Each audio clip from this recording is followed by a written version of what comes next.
What if I told you that the most profound spiritual experiences, those moments of transcendence that mystics have described for millennia, can now be mapped, measured, and understood through the lens of modern neuroscience? What if the awakening you've been seeking isn't some mystical accident? Slight pause, but rather a precise neurological phenomenon that you can actually cultivate? Today, we're diving into the hidden science behind spiritual transformation. And let me be clear about something. Pause. This isn't about dismantling the sacred. This isn't about reducing the mystery of consciousness to mere brain chemistry. No. This is about discovering that the sacred has been hiding in plain sight. Right inside your brain. The mystics weren't deluded. The saints weren't imagining things. The meditation masters weren't just creating pretty stories. They were accessing real, measurable, repeatable states of consciousness. States that we can now see, understand, and, meaningful pause, most importantly, learn to access ourselves. Are you ready to discover what they never told you about the neuroscience of awakening? For thousands of years across every continent, in caves and temples, monasteries and sacred groves, human beings have reported remarkably similar experiences during deep meditation, prayer, or spontaneous spiritual awakenings. They speak of a dissolution of the self, as if the very boundaries that define who they are simply evaporate. They describe a sense of infinite connection, where the separation between themselves and the universe becomes not just blurred, but completely meaningless. They talk about timelessness, where hours feel like moments and moments stretch into eternity, where the relentless march of clock time simply stops existing. They report unconditional love and peace that surpasses any earthly emotion. A peace so profound it seems to emanate from the very fabric of existence itself. And perhaps most mysteriously, they speak of direct knowing beyond thought, a form of understanding that bypasses the rational mind entirely, yet feels more certain than any logical conclusion they've ever reached. A Buddhist monk in Tibet might describe the dissolution of self during deep samadhi. A Christian mystic in medieval Europe would write about union with the divine that transcends all earthly understanding. A Sufi poet in ancient Persia would speak of fana, the annihilation of the ego in divine love. Indigenous shamans across the Americas would describe journeys to other realms where individual consciousness merges with the cosmic web of existence. Hindu sages would detail states of consciousness where Atman, the individual soul, recognizes its identity with Brahman, the universal consciousness. What's remarkable isn't just that these experiences happened, but that despite vast differences in culture, language, historical period, and religious framework, the descriptions are almost identical. A Catholic saint having a mystical vision and a Zen master experiencing Kensho are describing essentially the same neurological event, just filtered through different conceptual frameworks. Ancient traditions developed elaborate maps for these territories of consciousness. They called it enlightenment, nirvana, moksha, samadhi, or union with the divine. They created sophisticated meditation techniques, breathing practices, contemplative prayers, and ritual ceremonies designed to access these states. They built entire philosophical systems around understanding and integrating these experiences. For millennia, this was the realm of pure mystery, accessible only to the dedicated few who devoted their lives to spiritual practice. But here's what those ancient masters never could have imagined. Neuroscientists today can peer directly into the living brain during these profound spiritual states. We can watch in real time as consciousness transforms itself. We can measure the precise neurochemical changes that accompany transcendent experiences. We can map the specific brain networks that activate and deactivate during moments of spiritual awakening. Using advanced brain imaging technology like functional magnetic resonance imaging and positron emission tomography, researchers have studied Tibetan monks deep in meditation, Franciscan nuns lost in contemplative prayer, experienced practitioners during psychedelic journeys, and individuals having spontaneous spiritual experiences. What they've discovered is nothing short of revolutionary. These profound spiritual states aren't supernatural phenomena at all. They're specific, measurable, reproducible patterns of brain activity.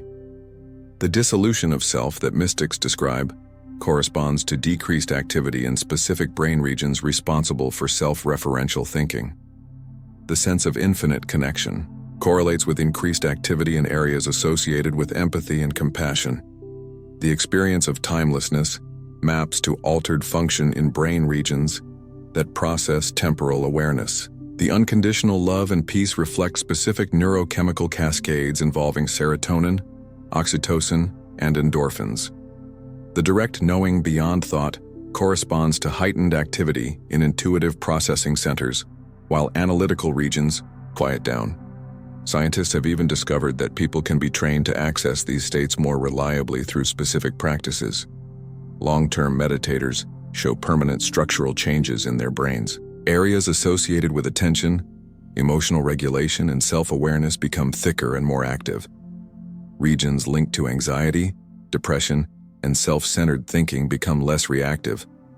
The brain literally rewires itself toward greater peace, compassion, and wisdom. What's emerging from this research is a complete paradigm shift in how we understand spiritual experience. These aren't rare gifts reserved for spiritual prodigies or random acts of divine grace. They're natural capacities of human consciousness that can be systematically developed through understanding how the brain works. The technology for transcendence has always been inside us, waiting to be activated through precise neurological triggers. When you understand this mechanism, everything changes. Spiritual practice transforms from hoping for mysterious breakthroughs to engaging with sophisticated neurotechnology. Awakening shifts from being an impossible dream to a reproducible skill. The gap between ancient wisdom and modern science doesn't widen but completely disappears, revealing that consciousness researchers and contemplative masters have been exploring the same territory from different angles.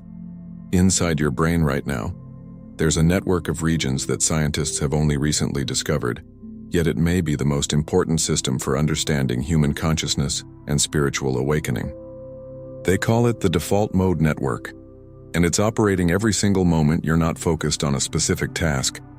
Think of it as your brain's background operating system, the software that's always running behind the scenes, constantly generating the story of who you are, what you need to worry about, and how you fit into the world around you.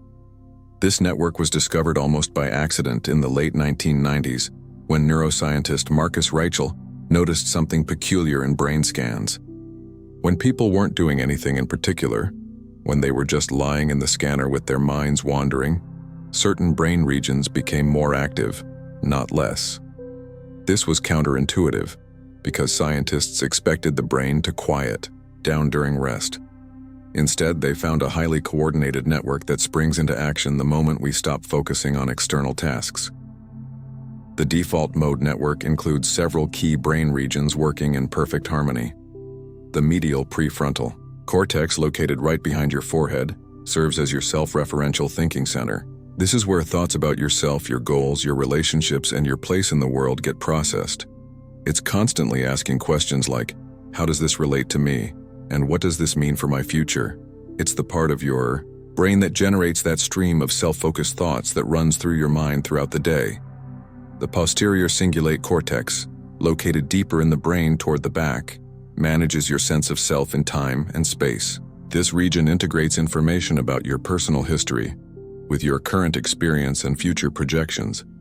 It's responsible for the feeling that you're a continuous self moving through time, the same person who existed yesterday and will exist tomorrow. It creates that sense of being located in your body, looking out at the world from a specific vantage point.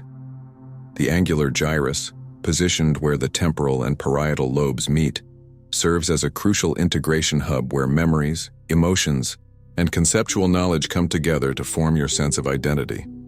This region takes all the scattered pieces of your experience and weaves them into a coherent narrative about who you are. It's where your personal story gets constructed and maintained. These regions work together like a symphony orchestra, each playing its part in creating the ongoing experience of being a separate self. They generate what neuroscientists call the narrative self, that constant inner voice that tells you stories about who you are, what you need, what you lack, what you fear, what you desire. This is the voice that says, I'm not good enough, or I need to achieve more to be happy, or I'm different from other people, or I need to protect myself from harm. The default mode network is extraordinarily active. Brain imaging studies show that it consumes about 20% of the brain's total energy, even though it represents less than 10% of brain tissue. This means your brain is spending enormous resources maintaining this sense of separate self, even when you're not consciously thinking about yourself. It's like having a powerful computer constantly running background programs that you never explicitly opened. The network becomes particularly active during what researchers call self-referential thinking. Anytime you're thinking about yourself, your past, your future, your relationships, your problems, or your goals, it lights up when you're planning, worrying, reminiscing, daydreaming, or ruminating. It's most active when you're mentally time-traveling, either reliving past experiences or imagining future scenarios, almost always from the perspective of how they affect you personally. Most people have no idea this network exists, yet it profoundly shapes their entire experience of reality. It creates the persistent feeling that you're a separate entity moving through life, having experiences, making choices, and building an identity over time. It generates the sense that there's a you inside your head, looking out through your eyes, thinking your thoughts, and living your life. It's so fundamental to normal consciousness that most people can't imagine existence without it. But here's where the story becomes absolutely fascinating from a spiritual perspective. Advanced meditators, people having mystical experiences, and individuals in profound spiritual states all show the same neurological pattern: dramatically decreased activity in the default mode network. When this network quiets down, the boundaries of self begin to dissolve. The constant mental chatter subsides, the feeling of being a separate entity starts to fade, and suddenly, instead of experiencing life through the narrow lens of me and my problems, consciousness opens into something vastly more expansive. This discovery has revolutionary implications for understanding spiritual awakening. For thousands of years, mystics have described the dissolution of ego, the death of the false self, the recognition that individual identity is ultimately illusory. They spoke of moving beyond the constant mental commentary that keeps us trapped in cycles of suffering. They described states where the sense of being a separate self completely disappears, replaced by pure awareness that's not centered on any particular perspective.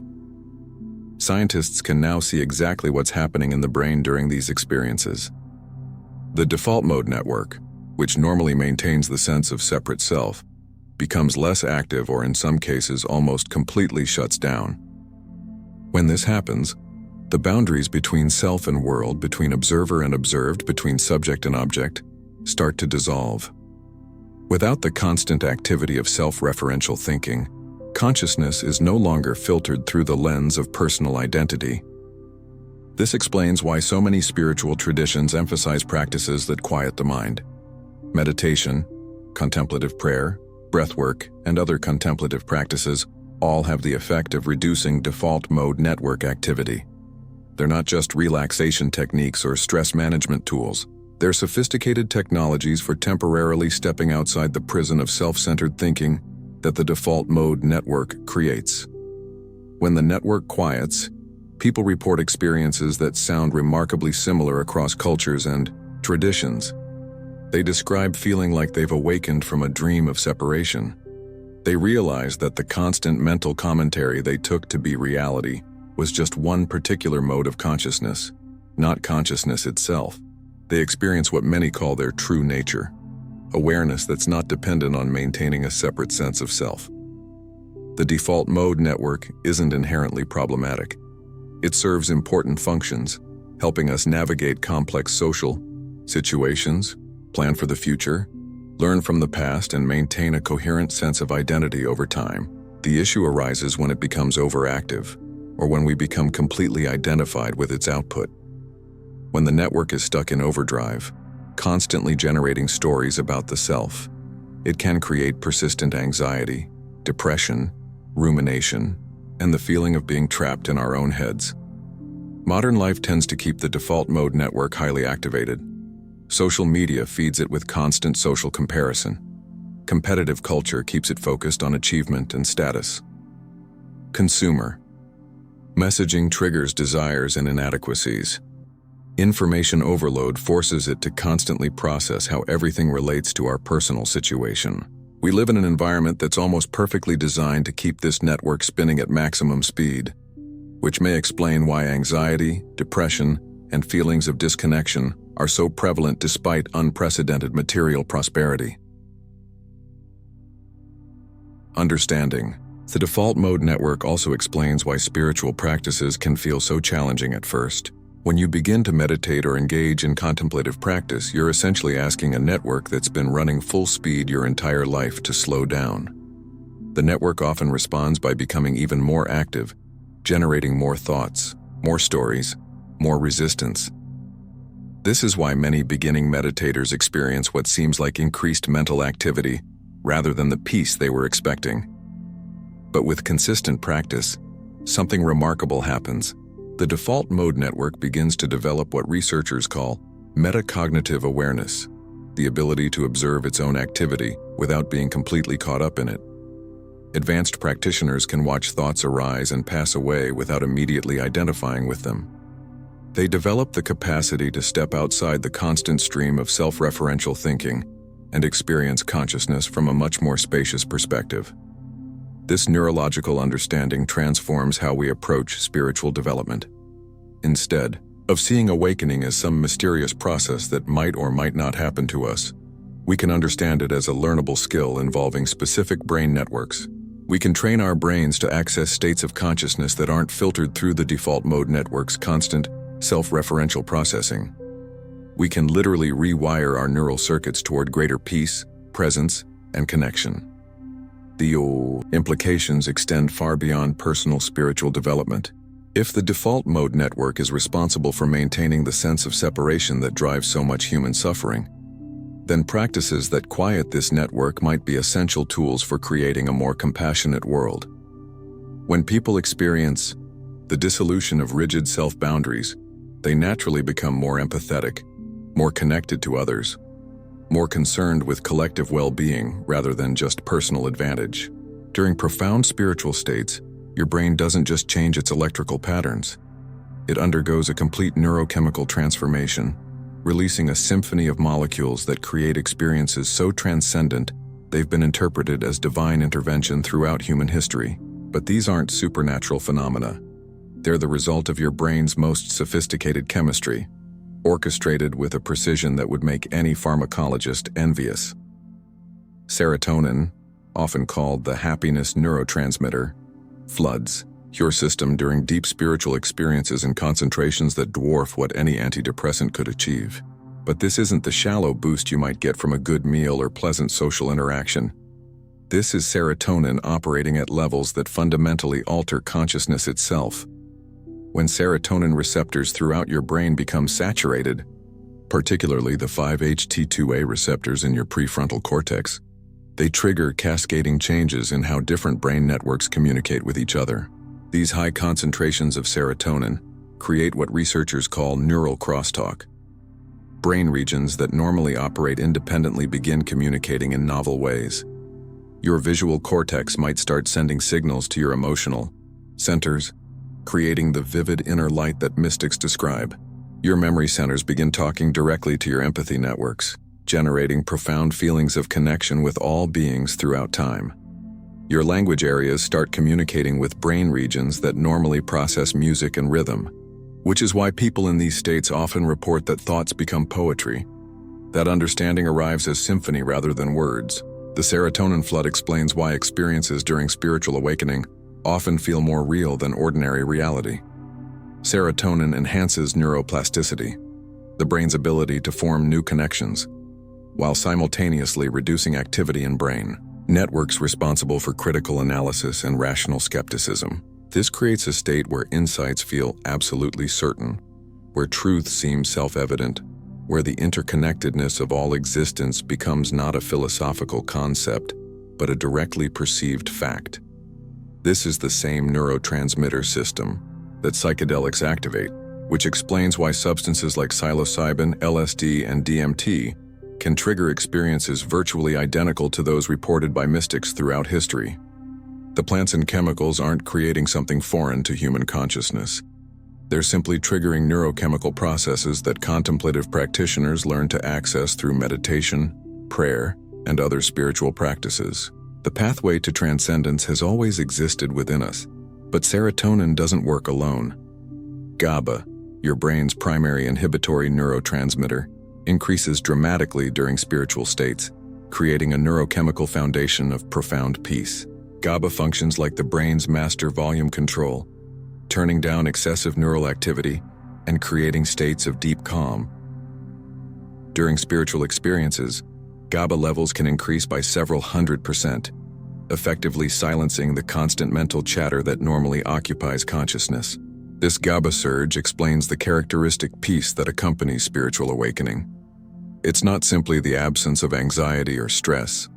It's a positive state of neurochemical tranquility so profound that practitioners often describe it as the peace that passeth understanding. When GABA floods your system, even the deepest fears and anxieties simply cannot maintain their grip on consciousness. The neurochemical foundation for worry, rumination, and mental agitation is temporarily dissolved. The peace created by elevated GABA also facilitates other neurochemical changes. When your nervous system isn't consumed with managing stress and anxiety, energy becomes available for higher-order consciousness functions. Brain regions that normally spend their resources on threat detection and self-protection can instead focus on pattern recognition, creative synthesis, and transcendent awareness. Dopamine, the neurotransmitter associated with motivation and reward, undergoes its own transformation during spiritual states, but not in the way most people expect. Rather than the quick spikes you get from social media likes or material acquisitions, spiritual experiences create sustained dopamine elevation that generates profound feelings of meaning and purpose. This isn't the desperate seeking of the addicted brain or the temporary satisfaction of achieved goals. This is dopamine operating in its highest form, creating what researchers call intrinsic motivation, the deep fulfillment that comes from aligning with something greater than personal desires. This spiritual dopamine activation explains why people who have profound awakening experiences often undergo complete life transformations. They're not just inspired by new ideas. Their brains have been chemically rewired to find meaning and satisfaction in completely different activities. Pursuits that once seemed important, accumulating wealth, achieving status, winning competitions, lose their neurochemical appeal. Meanwhile, activities aligned with compassion, service, creativity, and spiritual growth become deeply rewarding at a neurochemical level. The sustained dopamine elevation also explains the lasting changes that follow spiritual experiences. Unlike the quick crash that follows most dopamine spikes, the dopamine patterns triggered by spiritual states create lasting neural pathways. The brain literally learns that transcendent states are more rewarding than ordinary consciousness, motivating continued spiritual practice and contemplative development. Your brain also releases massive quantities of endorphins during spiritual experiences, but these aren't the endorphins you might know from exercise or laughter. These are endorphins released in quantities that can exceed morphine levels, creating states of bliss that no external substance can match. The endorphin release is so powerful that it can completely override physical pain, which explains how some mystics can remain motionless in meditation for hours or even days without discomfort. But the endorphin flood does more than create pleasure. Endorphins bind to opioid receptors throughout your brain and nervous system, creating a profound sense of well-being that extends far beyond simple pleasure. This neurochemical bliss seems to convince every cell in your body that all is fundamentally well with existence, that despite surface appearances of conflict and suffering, reality itself is inherently benevolent. The endorphin release also triggers the production of anandamide, a neurotransmitter whose name literally means bliss molecule. In Sanskrit, anandamide activates the same receptors as cannabis but produces effects far more subtle and profound. It creates what researchers describe as emotional homeostasis, a state where emotional reactivity diminishes while emotional depth increases. People in anandamide-rich states report feeling simultaneously more sensitive and more stable, more open and more centered. Oxytocin, often called the love hormone, reaches extraordinary concentrations during spiritual experiences, but in patterns completely different from its release during romantic bonding or social connection. Spiritual oxytocin creates what might be called universal love, a feeling of deep affection and connection that extends to all beings, all existence, even to people and situations that would normally trigger aversion or conflict. This oxytocin flood explains the universal compassion that characterizes spiritual awakening. It's not a philosophical position or moral stance. It's a neurochemical reality. When oxytocin saturates your brain at these levels, the capacity for hatred, judgment, or indifference literally disappears. The brain becomes chemically incapable of maintaining adversarial relationships with existence. The oxytocin also creates what researchers call ego dissolution, the chemical breakdown of the neurological boundaries that maintain separate self-identity. Oxytocin reduces activity in brain regions responsible for self-other distinction, while enhancing activity in areas that process empathy and emotional contagion. The result is a neurochemical merger with whatever you're perceiving, whether that's another person, nature, or consciousness itself. But perhaps the most fascinating neurochemical change involves the release of DMT, dimethyltryptamine, which your brain produces naturally in tiny quantities but releases in massive concentrations during certain spiritual states. DMT is often called the spirit molecule because it creates experiences so far outside ordinary consciousness that they seem to originate from entirely different dimensions of reality. Your brain produces DMT in the pineal gland, a small structure deep in your head that has been called the third eye by mystical traditions for thousands of years. Modern science has discovered that these ancient intuitions were remarkably accurate. The pineal gland does function as a kind of consciousness interface, producing neurochemicals that radically alter perception and awareness. During profound spiritual experiences, DMT release can create encounters with what seem like autonomous entities, journeys to otherworldly realms, and direct communication with cosmic intelligence. These aren't hallucinations in the pathological sense. They're coherent, meaningful experiences generated by your brain's most sophisticated neurochemistry. Whether these experiences reveal actual non-physical dimensions or represent the brain's highest creative capacities remains an open question, but their transformative impact on consciousness is undeniable. The DMT release also explains the often ineffable quality of spiritual experiences. DMT creates consciousness states so far outside ordinary reality that language simply cannot capture them.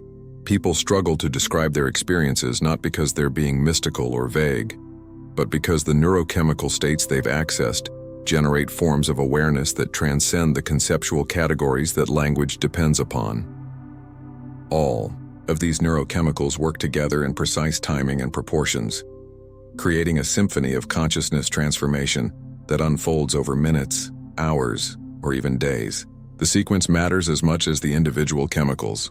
Serotonin often comes first, opening new patterns of neural communication. GABA follows, creating the peaceful foundation for deeper shifts. Dopamine provides the motivation and meaning that sustain the experience.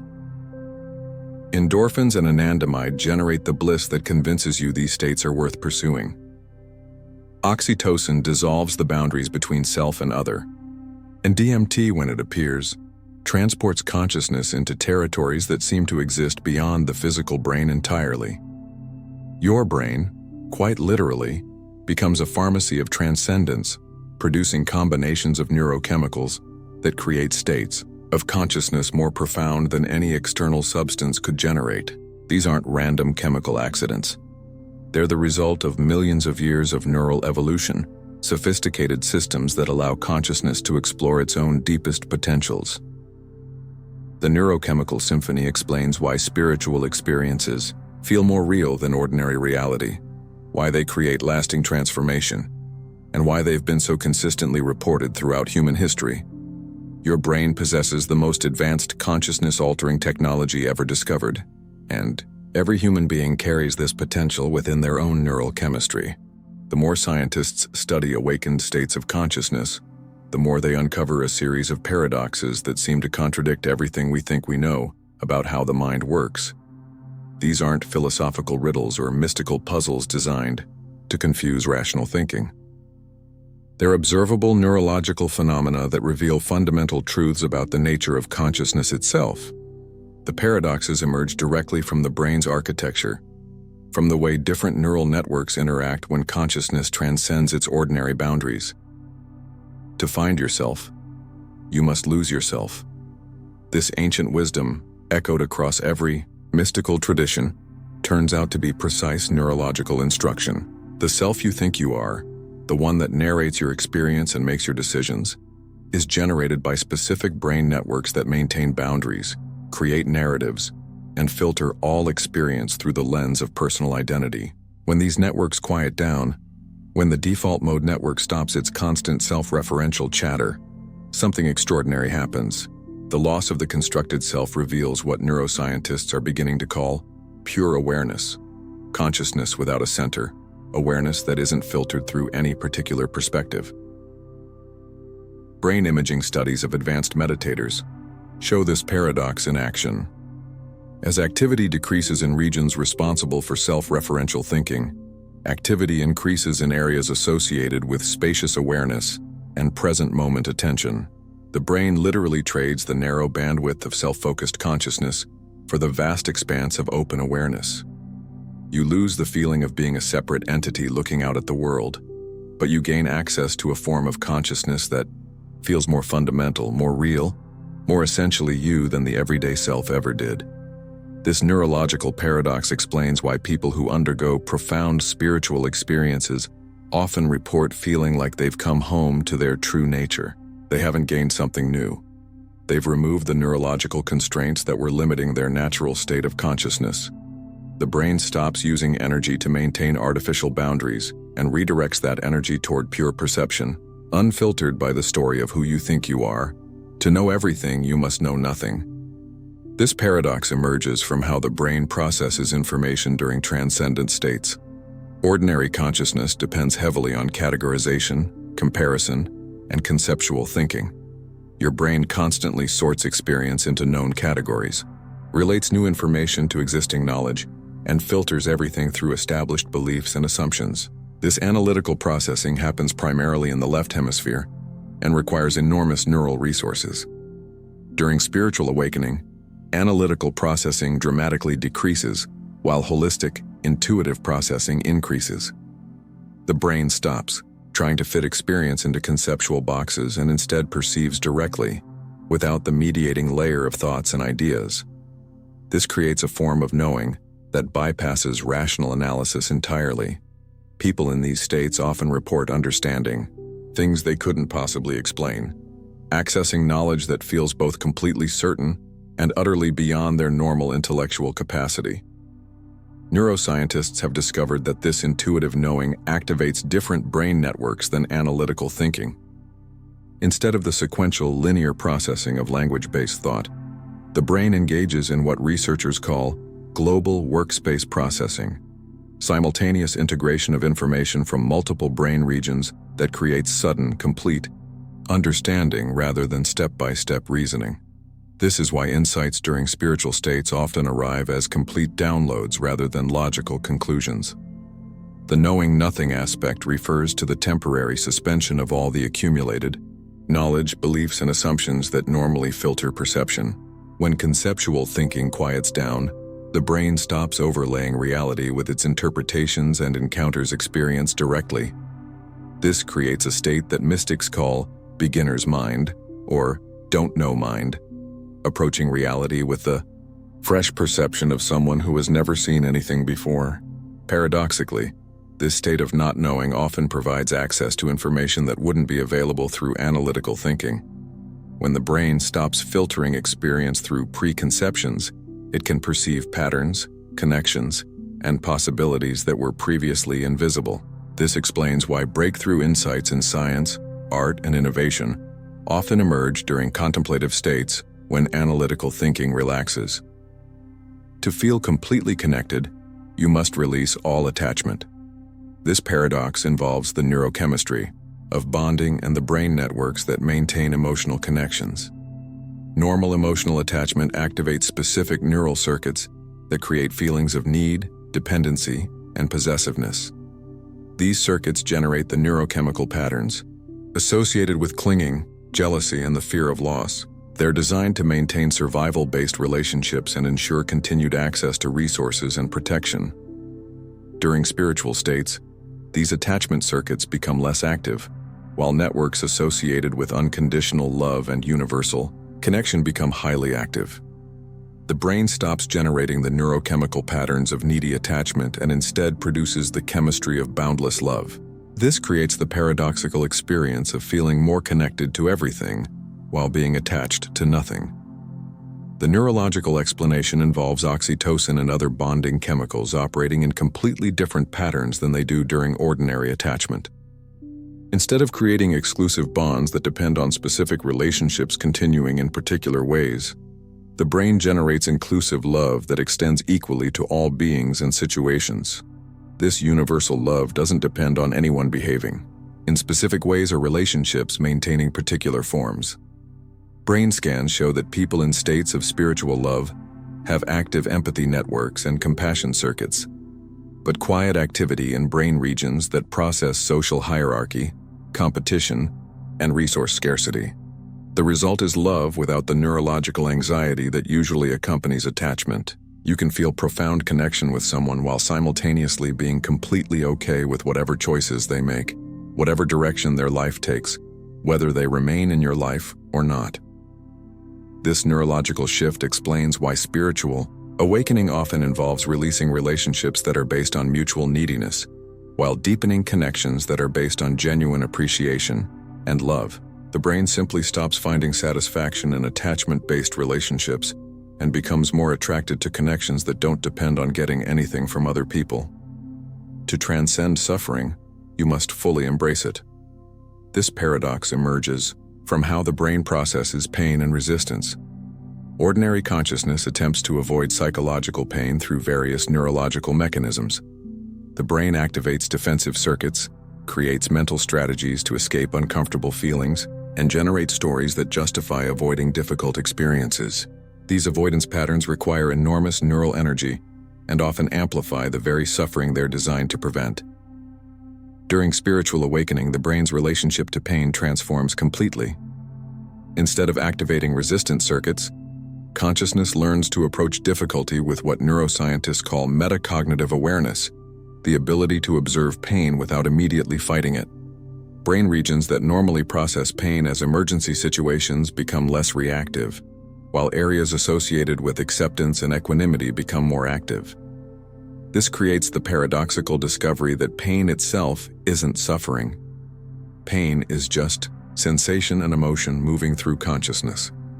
Suffering is the additional layer of resistance, story, and struggle that the brain adds to pain. When resistance patterns quiet down, pain can be experienced directly without the amplifying effects of mental resistance. People often discover that even intense physical or emotional pain becomes workable when they stop fighting it neurologically. The brain seems to have two distinct modes for processing difficulty. The resistance mode treats pain as a problem to be solved, generating stress hormones, activating fight-or-flight responses, and recruiting analytical networks to find escape strategies. The acceptance mode treats pain as information to be received, activating parasympathetic calm responses, and integrating difficult experiences into a larger context of understanding. Spiritual traditions have long taught that the way out is through, that liberation comes from moving toward difficulty rather than away from it. Neuroscience reveals this to be accurate brain training. When consciousness learns to approach pain with acceptance rather than resistance, the brain develops increased capacity to handle intensity without becoming overwhelmed. Neural pathways associated with resilience and emotional regulation become stronger, while circuits that amplify suffering through resistance become less active. To become truly powerful, you must surrender completely. This paradox involves the neurological difference between ego-driven control and what might be called aligned action or effortless effort. Normal consciousness attempts to control outcomes through force, manipulation, and strategic thinking. This activates stress responses, narrows attention, and often creates the very resistance it's trying to overcome. During spiritual states, The brain discovers that genuine power comes from alignment with larger patterns, rather than attempts to force particular outcomes. This involves a neurological shift from the effortful control circuits in the prefrontal cortex to more intuitive, flow-state networks that allow action to emerge from deeper wisdom rather than surface-level planning. Brain scans of people in flow states show decreased activity in the dorsolateral prefrontal cortex, the region responsible for self-criticism and effortful control, combined with increased activity in networks that process intuitive timing and environmental attunement. This creates a state where action feels both spontaneous and perfectly appropriate, powerful and effortless simultaneously. The surrender aspect involves releasing the neurological patterns that maintain the illusion of separate control. When the brain stops expending energy trying to force outcomes, that energy becomes available for perceiving and responding to what's actually happening rather than what the ego thinks should be happening. This often results in actions that are far more effective than anything the controlling mind could have planned. To find perfect peace, you must face absolute chaos. This final paradox emerges from how the brain processes uncertainty and disorder. Normal consciousness seeks predictability and control as neurological strategies for maintaining safety. The brain creates mental models of how reality should work and generates stress responses when those models are challenged by unpredictable events. Spiritual awakening often involves periods where all familiar mental structures dissolve, where nothing makes sense according to previous understanding, where consciousness encounters what mystics call the dark night of the soul, or the void. These experiences can feel like complete mental dissolution, like everything you thought you knew about reality was illusory. Neuroscientifically, these dark night experiences represent the brain reorganizing itself at fundamental levels.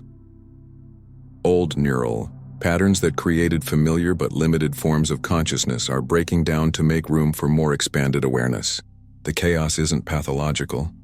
It's neuroplasticity in action, the brain literally rewiring itself for transcendent function. People who navigate these chaotic periods successfully often discover that what they thought was peace, the absence of disturbance, was actually just suppression. True peace, they realize, is a quality of consciousness that remains stable regardless of external or internal conditions. This peace doesn't depend on everything being calm and predictable. It's a neurological capacity to remain centered in the midst of any experience.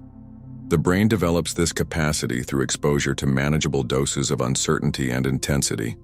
Like physical exercise that builds strength through controlled stress, consciousness develops resilience through learning to remain open and aware during challenging experiences. The neural networks that maintain equanimity become stronger through practice with difficulty. These paradoxes aren't obstacles to spiritual development. They're the actual mechanism through which consciousness transcends its ordinary limitations. Each paradox represents a neurological transformation that allows the brain to access capacities that were always present, but previously unavailable. Understanding these paradoxes neurologically doesn't diminish their mystery.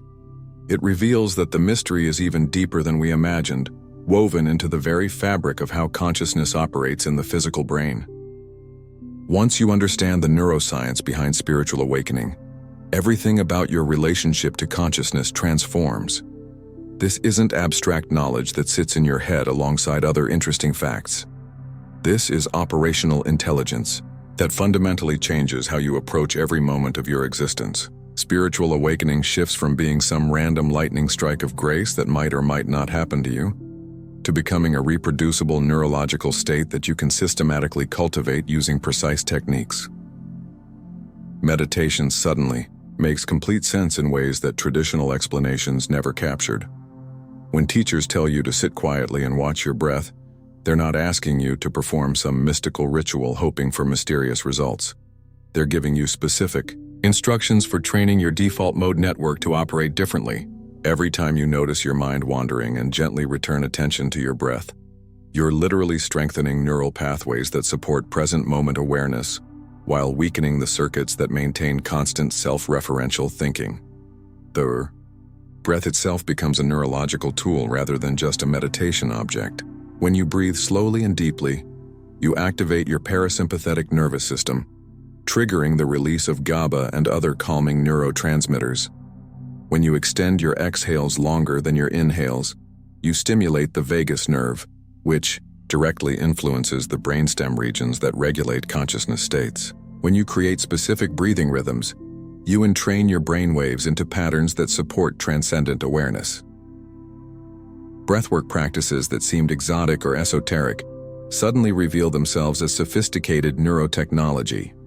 Holotropica, breathing, which involves rapid circular breathing patterns, systematically alters brain chemistry by changing blood oxygen and carbon dioxide levels. These chemical changes trigger the release of endorphins and other neurochemicals that create non-ordinary states of consciousness. Wim Hof breathing, with its cycles of hyperventilation followed by breath retention, activates stress response systems in controlled ways that build neurological resilience while triggering profound altered states. Even simple breathing exercises become powerful when you understand their neurological effects.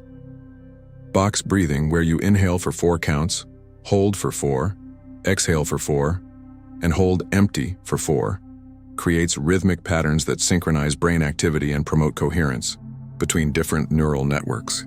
The 4-7-8 breath, where you inhale for 4, hold for 7, and exhale for 8, specifically activates neurological relaxation responses that can shift consciousness within minutes.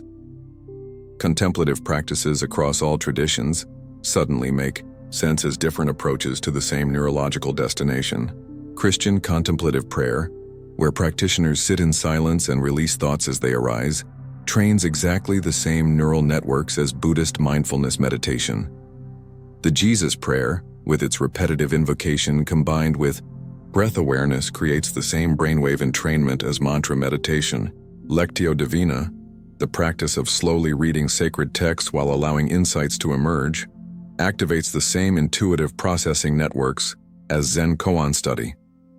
Islamic dhikr, the remembrance of God through repetitive phrases, uses rhythm and repetition to alter brainwave patterns and induce transcendent states. Jewish mystical practices like hitbodedut, meditative self-isolation in nature, systematically reduce default mode network activity while enhancing connection with larger patterns of existence. Indigenous practices like drumming, chanting, and ceremonial dancing use rhythm and movement to entrain brainwaves and trigger neurochemical releases that open consciousness to expanded awareness. Even practices that don't explicitly focus on consciousness reveal their neurological wisdom. Yoga asanas aren't just physical exercises. They're designed to create specific relationships between breath, movement, and attention that influence brain chemistry and neural activity. The physical postures affect nerve pathways that communicate directly with brain centers responsible for emotional regulation and consciousness states. The combination of movement, breath awareness, and focused attention creates ideal conditions for reducing default mode network activity while enhancing networks associated with embodied presence. Walking.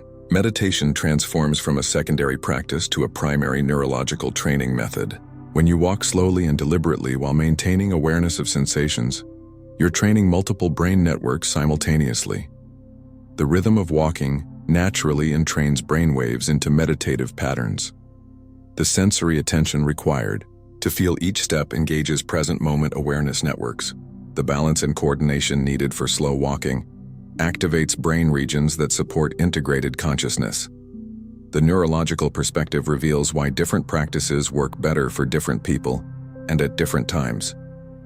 People with highly active analytical minds might benefit from practices that give the thinking mind something to do, like mantra repetition or breath counting, which gradually lead analytical networks into more transcendent patterns. People with strong emotional reactivity might find body-based practices more effective, since physical awareness can provide stability for exploring intense feelings without becoming overwhelmed. The timing of practice becomes crucial when you understand circadian neurobiology. Your brain naturally produces different neurotransmitters and operates in different modes throughout the day. Early morning, when cortisol is naturally rising but hasn't yet activated full analytical thinking, provides optimal conditions for accessing transcendent states. Late evening, when melatonin begins increasing and analytical thinking naturally winds down, offers another window for deeper practice. the duration of practice starts making neurological sense. Short practices of 5 to 10 minutes can shift brain chemistry and alter consciousness states, but they don't create lasting structural changes. Practices of 20 to 30 minutes begin influencing gene expression and protein synthesis in ways that support neuroplasticity. Sessions longer than 45 minutes can trigger significant neurochemical releases that create profound state changes and accelerate neural rewiring. Understanding neuroplasticity revolutionizes how you approach spiritual development. Your brain continues changing throughout your entire life in response to repeated experiences. Every moment of meditation, every instance of choosing presence over reactivity, every decision to respond rather than react, literally rewires your neural circuits. These aren't temporary state changes that disappear when practice ends. They're permanent structural modifications that gradually shift your baseline consciousness toward greater peace, clarity, and compassion. The science reveals why consistent practice matters more than intense occasional practice. Neuroplasticity requires repetition over time to create lasting changes. Daily 20-minute practices create more structural brain changes than weekly 2-hour sessions. The brain needs regular exposure to different consciousness states to develop the neural infrastructure that supports them. Like learning a musical instrument or athletic skill, spiritual development depends on consistent training that gradually builds new capacities. Environmental factors become crucial when you understand how they affect brain chemistry and neural activity. Natural settings automatically reduce stress hormones and activate parasympathetic nervous system responses that support meditative states. Water sounds, like rivers or ocean waves, naturally entrain brain waves into patterns that support transcendent awareness. Natural light, especially during golden hour periods around sunrise and sunset, influences circadian rhythms in ways that optimize conditions for spiritual practice. The neurological perspective also explains why spiritual practice can feel challenging, especially in the beginning. When you start training consciousness to operate differently, you're essentially asking neural networks that have been running in specific patterns for decades to function in new ways. The default mode network often responds to this training by becoming more active, not less, generating increased mental chatter and resistance as it tries to maintain its familiar operating patterns. This understanding transforms how you relate to challenges in practice. Mental restlessness isn't a sign that you're bad at meditation. It's evidence that deeply ingrained neural patterns are beginning to change. Emotional intensity during spiritual practice isn't a problem to be solved. It's often the release of stored emotional patterns as the nervous system learns to process experiences differently. Physical discomfort during sitting practice isn't just something to endure. It's information about how consciousness relates to bodily sensations, offering opportunities to develop new neural pathways for handling intensity. The practical revolution extends far beyond formal spiritual practice. Understanding the neuroscience of awakening transforms how you approach every aspect of daily life. Routine activities become opportunities for consciousness training. Washing dishes can become a mindfulness practice that strengthens present moment awareness networks. Walking to work can become moving meditation that entrains helpful brainwave patterns. Eating can become an exercise in sensory awareness that develops the neural capacity for direct perception without mental commentary. Even challenging situations become spiritual practice opportunities when you understand their neurological potential. Traffic jams become chances to practice maintaining equanimity while stress response systems are activated. Difficult conversations become training grounds for responding from wisdom rather than reactivity. Waiting in lines becomes opportunities to observe how the mind creates suffering through resistance to present moment reality. The social dimension of spiritual practice gains new importance when you understand mirror neurons and emotional contagion. Your nervous system is constantly synchronizing with the people around you, automatically matching their emotional states and brainwave patterns. Practicing with others who are cultivating similar consciousness states creates supportive neural environments that accelerate individual development. Group meditation sessions generate collective brainwave entrainment that can amplify the effects of individual practice. Technology becomes a tool for spiritual development, rather than an obstacle when you understand its neurological effects. Apps that provide guided meditations can support beginners in learning to access different consciousness states. Biofeedback. Devices that monitor brainwaves, heart rate variability, or other physiological markers can provide real-time information about the effectiveness of different practices. Sound technologies that use specific frequencies can entrain brainwaves into patterns that support transcendent awareness. The integration of spiritual insights into daily life becomes systematic rather than random when you understand the neuroscience. Insights that arise during formal practice need to be reinforced through repeated activation of the same neural networks in ordinary consciousness. This means finding ways to access states of presence, compassion, and wisdom throughout regular, daily activities, not just during designated practice periods. Your brain becomes a laboratory for consciousness research, and every moment becomes an opportunity for experimentation and discovery. You can try different practices and observe their effects on your mental states, emotional patterns, and overall well-being. You can notice how different foods, sleep patterns, exercise routines, and social interactions influence your capacity for presence and awareness. You can track which approaches most effectively reduce default mode network activity and enhance the neural networks that support transcendent consciousness. The practical revolution transforms spiritual development from a mysterious process that might or might not lead somewhere into a systematic exploration of consciousness using the most sophisticated neurotechnology ever discovered. Every human being possesses this technology. Every moment offers opportunities to use it. The only question is whether you'll engage with this remarkable potential or continue living as if these extraordinary capacities don't exist within your own neural architecture. The ancient texts never told you this, and modern seekers often miss it completely. Awakening isn't a destination where you arrive and then stay forever. It's a neurological capacity that requires constant maintenance, like physical fitness or any other brain function. Just as your muscles will atrophy without regular exercise, the neural networks that support transcendent consciousness will weaken without consistent activation. The brain naturally returns to its most familiar patterns, unless you consciously cultivate different ones. This reality hits people hard when they first encounter it. You might have a profound meditation experience where the default mode network completely quiets down, where the sense of separate self dissolves entirely, where you directly perceive the interconnectedness of all existence. For hours or even days afterward, the world looks completely different. Colors seem more vivid. Interactions with other people feel more authentic. Ordinary activities become infused with meaning and presence. You think you've finally awakened, that you've crossed some permanent threshold into enlightened consciousness.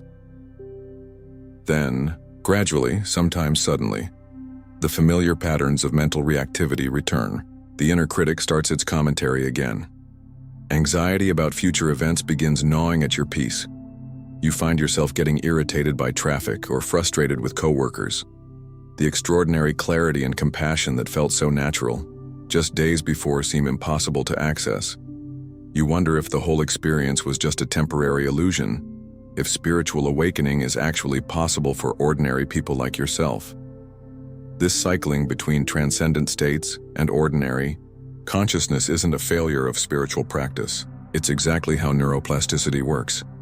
When you access awakened states, you're activating neural networks that haven't been your brain's default patterns. These new networks feel incredibly natural and authentic when they're active, but they haven't yet become stable enough to maintain themselves without conscious effort. Like learning any new skill, developing transcendent consciousness requires moving back and forth between competence and confusion, clarity and uncertainty, until new neural pathways become strong enough to function automatically.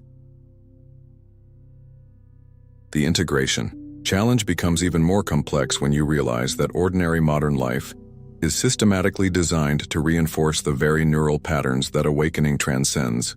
Your smartphone constantly triggers dopamine responses that keep the reward-seeking circuits active. Social media platforms are engineered to activate social comparison networks that strengthen default mode network activity. News consumption feeds anxiety and outrage circuits that make present-moment awareness nearly impossible. Work environments often demand the kind of competitive, analytical thinking that makes transcendent consciousness feel irrelevant or impractical. Consumer culture bombards your brain with messages designed to activate desire and inadequacy circuits. Advertising works by triggering neurological dissatisfaction, convincing your brain that peace and happiness depend on acquiring something you don't currently have. This directly contradicts the neural patterns of contentment and sufficiency that characterize awakened consciousness. Every advertisement you encounter is essentially brain training in the opposite direction from spiritual development. The social environment presents its own neurological challenges. Mirror neurons in your brain automatically synchronize your nervous system with the people around you. If you're surrounded by stressed, anxious, or reactive people, your own nervous system will tend to match their patterns, even if you're committed to maintaining present moment awareness. Emotional contagion happens below the level of conscious control, making it extremely difficult to maintain transcendent states when everyone around you is operating from fear, competition, or unconscious reactivity. Family dynamics can be particularly challenging because they activate some of your oldest and most deeply ingrained neural patterns. You might maintain beautiful equanimity during meditation retreats or spiritual gatherings, only to find yourself reverting to childhood emotional patterns within minutes of arriving at family gatherings. These aren't character flaws or spiritual failures, they're neurological realities. Your brain has spent decades developing specific response patterns in relationship to family members, and those neural highways are deeply established. Professional responsibilities often seem to require exactly the kind of mental activity that spiritual practice aims to transcend. You need to plan for the future, analyze problems, compete for resources, protect your interests, and maintain a professional identity.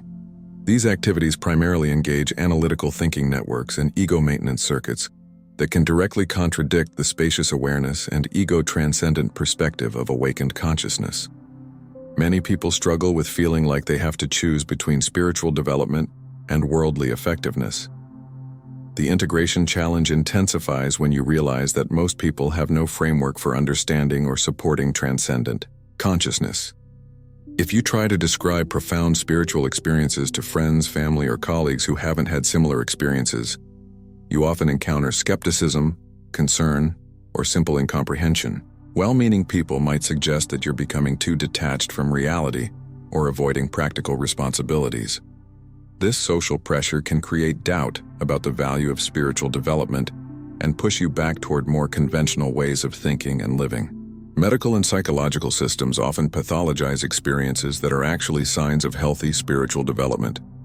If you describe ego dissolution, encounters with transcendent love, or direct perception of interconnectedness to mental health professionals who lack training in contemplative traditions, these experiences might be interpreted as symptoms of dissociation, mania, or psychosis. This medicalization of spiritual experience can create fear about deepening practice and confusion about what constitutes healthy consciousness development.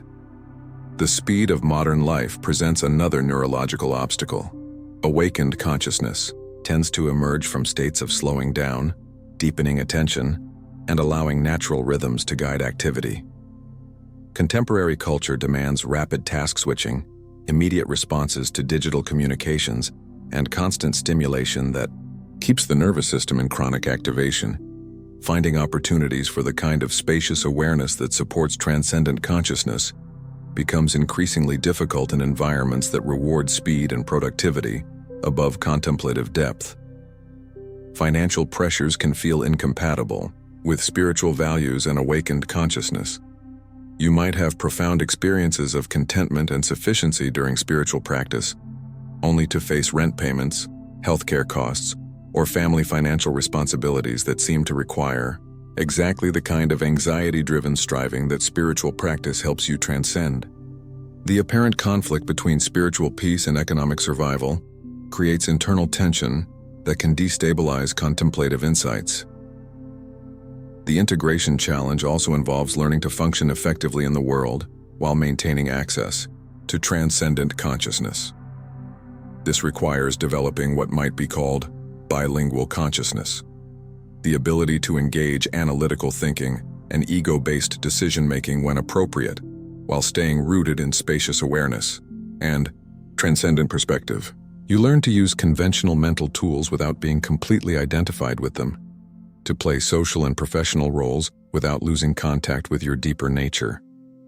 Successful integration often involves creating what researchers call contemplative scaffolding, environmental structures and daily practices that support transcendent consciousness, even when external circumstances are challenging. This might include establishing regular meditation periods that anchor your day in present moment awareness, regardless of what else is happening. It could involve creating physical spaces in your home that support contemplative practice and remind you of transcendent insights even during busy periods. Contemplative scaffolding also includes developing relationships with people who understand and support spiritual development. Having friends, teachers, or community members who can recognize awakened consciousness and encourage its cultivation provides crucial social support for maintaining transcendent states. These relationships offer mirrors for your deeper nature and practical guidance for navigating the challenges of integrating spiritual insights into ordinary life. The neuroscience of habit formation becomes crucial for successful integration. Your brain operates largely through automatic patterns that require minimal conscious attention.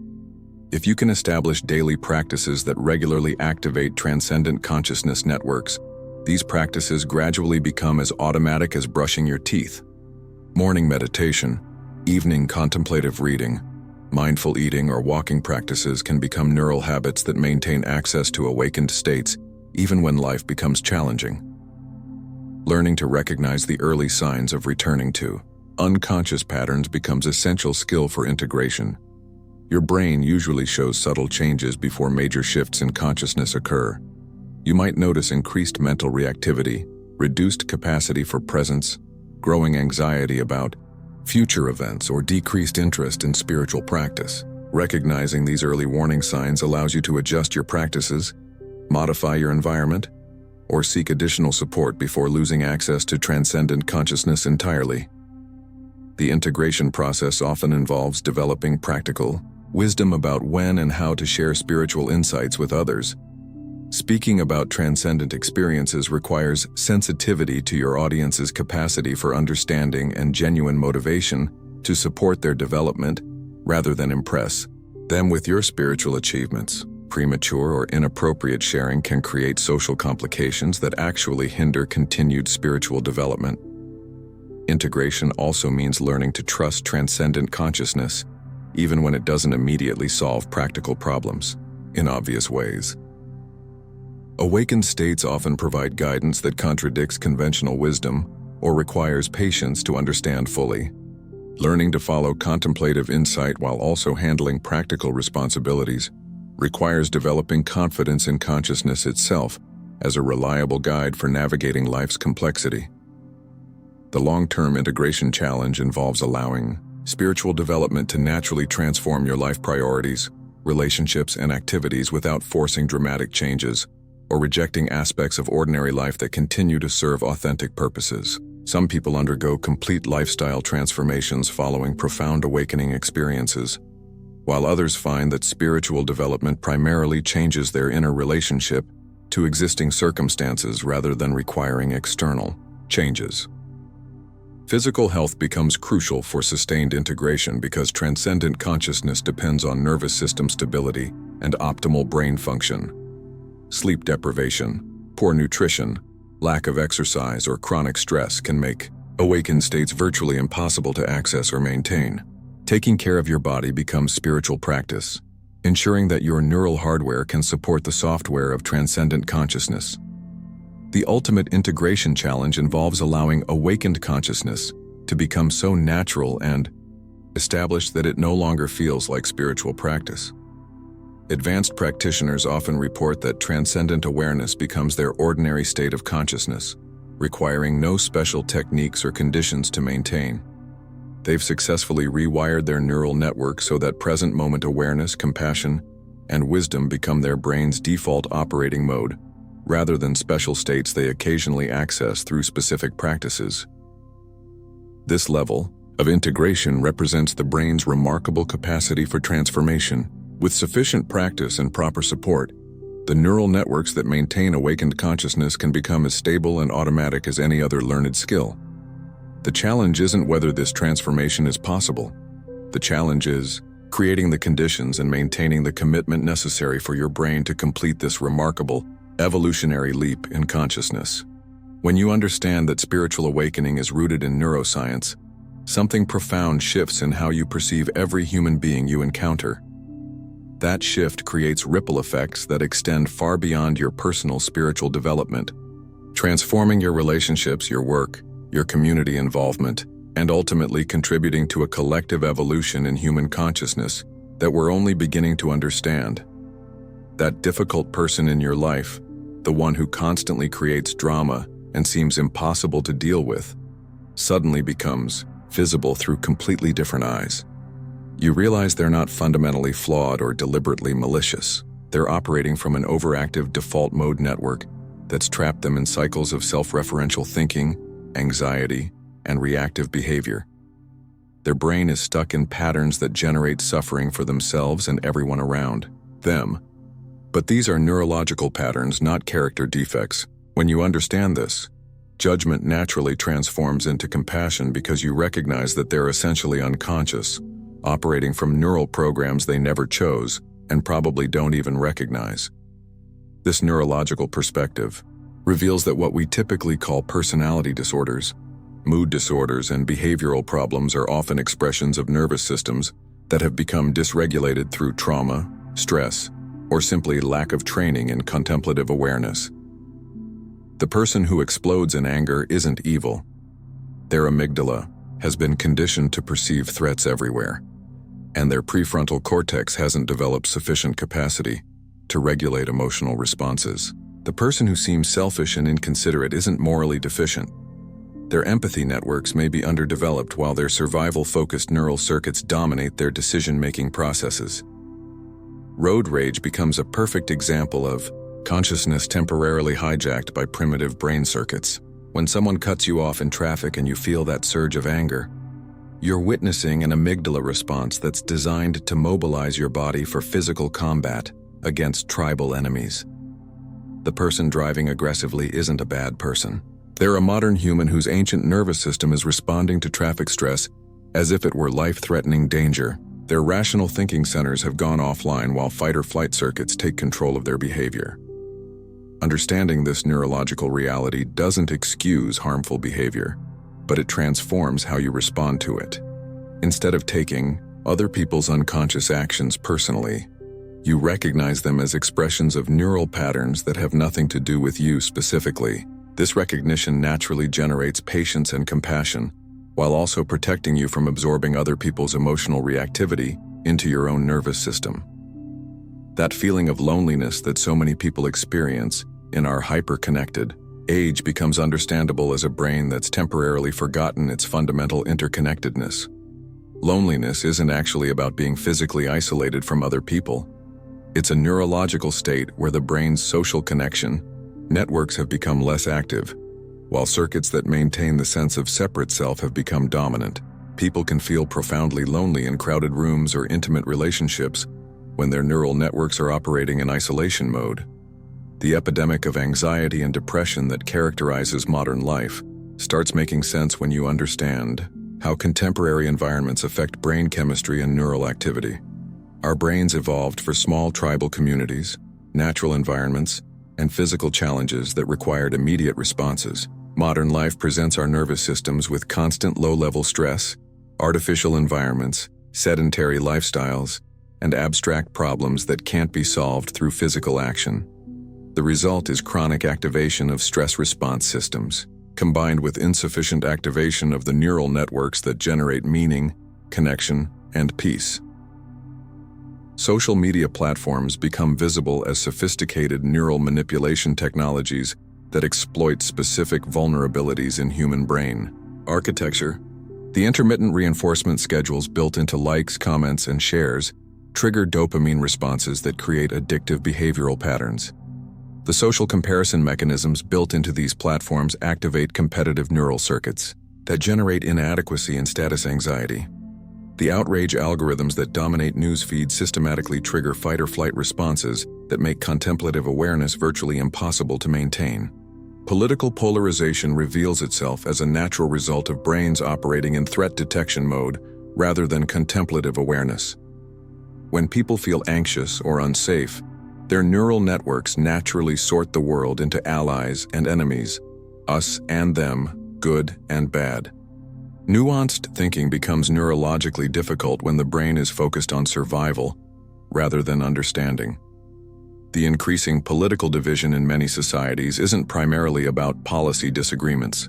It's about nervous systems that have been chronically activated by stress, uncertainty, and perceived threats. This understanding transforms how you engage with political and social conflicts. Instead of trying to win arguments or prove that your position is correct, you recognize that most people's political beliefs are expressions of their neurological state rather than rational conclusions based on careful analysis of evidence.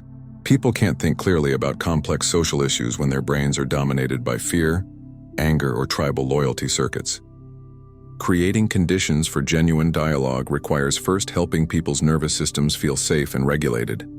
Educational systems begin to look fundamentally misguided when you understand how learning actually happens in the brain.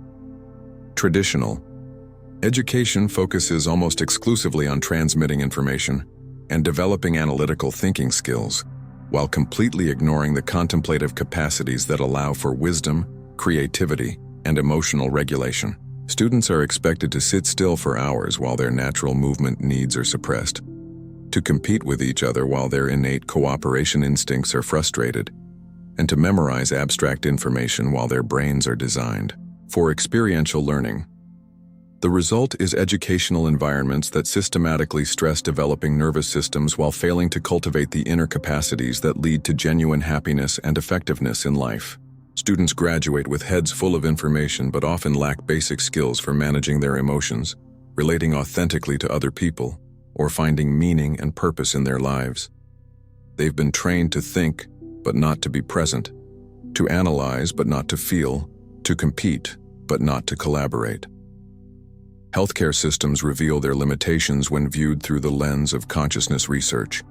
Modern medicine excels at treating acute physical problems, but struggles with chronic conditions that have significant psychological and spiritual components. Depression, anxiety, chronic pain, autoimmune disorders, and addiction all involve complex interactions between mind and body that can't be addressed through purely pharmaceutical or surgical interventions. The placebo effect, which conventional medicine treats as an inconvenient research artifact, becomes visible as evidence of consciousness directly influencing physical health through neural pathways that connect mind and body. When patients believe they're receiving helpful treatment, their brains release healing neurochemicals that can produce genuine physiological improvements. This isn't wishful thinking or self-deception. It's consciousness using the body's own healing mechanisms through expectation and belief. Understanding the neuroscience of awakening suggests that many physical health problems might be addressed more effectively through contemplative practices that regulate nervous system function than through medications that attempt to manage symptoms. Meditation has been shown to reduce inflammation, improve immune function, and influence gene expression in ways that promote healing. Compassion practices can literally change heart rhythms and reduce stress hormones. Forgiveness work can release emotional patterns that maintain chronic physical tension. The workplace becomes a laboratory for consciousness development when you understand how different organizational structures and management approaches affect employee brain function. Hierarchical, competitive environments naturally activate stress responses and defensive neural patterns that reduce creativity, collaboration, and innovative thinking. Workplaces that emphasize fear-based motivation, constant monitoring, and scarcity-minded competition create chronically stressed nervous systems that lead to burnout, health problems, and interpersonal conflict.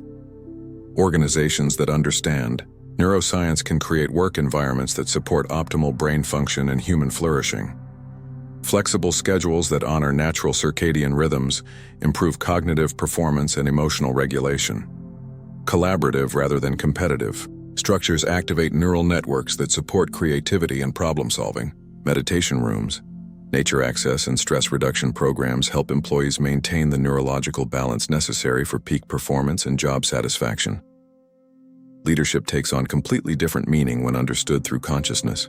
Research. Effective leaders aren't just people with good strategies or strong personalities. They're individuals whose presence activates positive neural patterns in other people through emotional contagion and mirror neuron synchronization.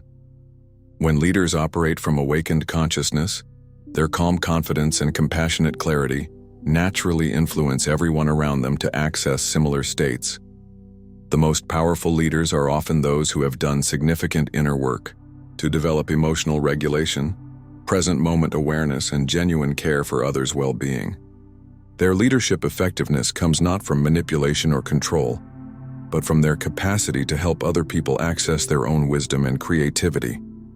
They create psychological safety that allows teams to take creative risks, admit mistakes, and collaborate authentically. Economic systems begin to look fundamentally misaligned with human neurobiology when viewed through the lens of consciousness research. Current economic models assume that humans are primarily motivated by self-interest and resource accumulation. But neuroscience reveals that people are actually healthiest and happiest when their basic needs are met, and they can focus on contribution, connection, and meaning rather than survival and competition. The chronic stress created by economic insecurity, debt, and resource scarcity keeps people's nervous systems in survival mode, making it extremely difficult to access the contemplative awareness necessary for wisdom, compassion, and creative problem-solving. Societies that provide economic security for all citizens create conditions where more people can develop their full human potential, rather than spending their lives focused on basic survival needs. Understanding awakened consciousness also reveals the limitations of purely materialistic approaches to social progress. Many social problems that we try to solve through policy changes, technological innovations, or resource redistribution are actually expressions of collective unconsciousness. Large numbers of people operating from fear, separation, and reactive neural patterns rather than wisdom, connection, and responsive awareness. Addiction, for example, isn't primarily a medical problem or moral failing. It's often an attempt to self-medicate the suffering that comes from disconnection and meaninglessness. People who feel deeply connected to others, engaged in meaningful work, and aligned with their authentic values rarely develop addictive relationships with substances or behaviors. Treating addiction effectively requires addressing the underlying spiritual and relational dimensions that create the suffering that drives compulsive behavior. Violence, whether individual or collective, emerges primarily from nervous systems that feel threatened and lack the neural capacity for empathy and perspective-taking. People who feel safe, connected, and emotionally regulated rarely engage in aggressive behavior, except in genuine self-defense situations. Creating peaceful societies requires developing collective practices that help large numbers of people access the contemplative awareness that naturally generates cooperation and compassion. Environmental destruction becomes visible as an expression of disconnection from the natural world that results from spending most of our lives in artificial environments that don't activate our innate bonding with living systems. When people have regular, deep contact with nature, they naturally develop care for environmental well-being because their nervous systems remember their fundamental interconnection with ecological systems. The climate crisis isn't just a technical problem that can be solved through better technology and policy changes. It's a spiritual crisis that reflects humanity's collective disconnection from the natural world and from each other. Addressing climate change effectively requires helping large numbers of people remember their fundamental interdependence with all life, which naturally motivates the lifestyle changes and political engagement necessary for environmental healing. Social justice work takes on new dimensions when informed by consciousness research. Many forms of oppression and discrimination are maintained through neural patterns that create in-group and out-group distinctions, fear of difference, and unconscious bias that operates below the level of rational awareness. These patterns were adaptive in ancestral environments where distinguishing between tribal members and potential threats was crucial for survival, but they create tremendous suffering in diverse modern societies. Reducing prejudice and discrimination requires more than policy changes and educational programs about diversity. It requires helping people access the contemplative awareness that allows them to recognize their fundamental similarity with all other humans while appreciating superficial differences without fear. When people's nervous systems feel safe and regulated, they naturally become more curious about and accepting of people who look, think, or live differently than they do. The ripple effects of individual awakening extend into every aspect of society because consciousness is fundamentally interconnected. When you develop greater present moment awareness, emotional regulation, and compassionate wisdom, everyone you interact with is affected through mirror neurons, emotional contagion, and the subtle ways that inner peace influences your words, actions, and presence. You become a source of calm in anxious environments, a voice of reason in reactive situations, and a model of what's possible when humans access their deeper potential. Parents who understand consciousness research raise children very differently than those who operate from conventional parenting approaches. Instead of focusing primarily on behavioral control and academic achievement, conscious parents prioritize helping their children develop emotional regulation, contemplative awareness, and authentic self-expression. They recognize that children who feel safe, seen, and supported naturally develop into creative, compassionate, and wise adults. Teachers who understand neuroscience create learning environments that support optimal brain development and access to contemplative awareness. They incorporate movement, nature connection, mindfulness practices, and emotional learning into academic curricula. They recognize that children can't learn effectively when their nervous systems are stressed, or their basic human needs for connection and meaning aren't being met. Healthcare providers who integrate consciousness research with conventional medical training offer more complete healing approaches that address mind, body, and spirit as interconnected aspects of human health. They recognize that many physical symptoms have emotional and spiritual dimensions that require contemplative approaches rather than purely pharmaceutical interventions. The collective ripple effect of increasing numbers of people accessing awakened consciousness may represent the next stage of human evolution. As more individuals develop the neural capacity for transcendent awareness, emotional regulation, and universal compassion, these capacities become more available to the collective human family. Children growing up in environments where contemplative awareness is normal and supported naturally develop these capacities more easily than those growing up in unconscious environments. What we're witnessing in the convergence of ancient contemplative wisdom and modern neuroscience may be the emergence of a new form of human consciousness that integrates the best of rational, analytical thinking with the transcendent awareness that mystics have accessed throughout history. This integration has the potential to address collective challenges that purely rational approaches cannot solve, because it accesses forms of intelligence and creativity that emerge only when consciousness transcends its ordinary limitations. Ripple effects are already visible in every field where people are applying contemplative awareness to conventional problems. Contemplative approaches to education, healthcare, business, politics, and environmental action are emerging worldwide. As more people recognize that outer transformation requires inner transformation, the future of human civilization may depend on our collective capacity to access the transcendent awareness that allows us to cooperate, create, and care for each other and our planet, from wisdom rather than fear. Understanding that spiritual awakening is neuroscience doesn't diminish its significance. It reveals that the transformation of consciousness isn't a luxury for spiritual seekers or a distraction from practical concerns. It's the most practical and necessary development for addressing the challenges facing humanity in the 21st century.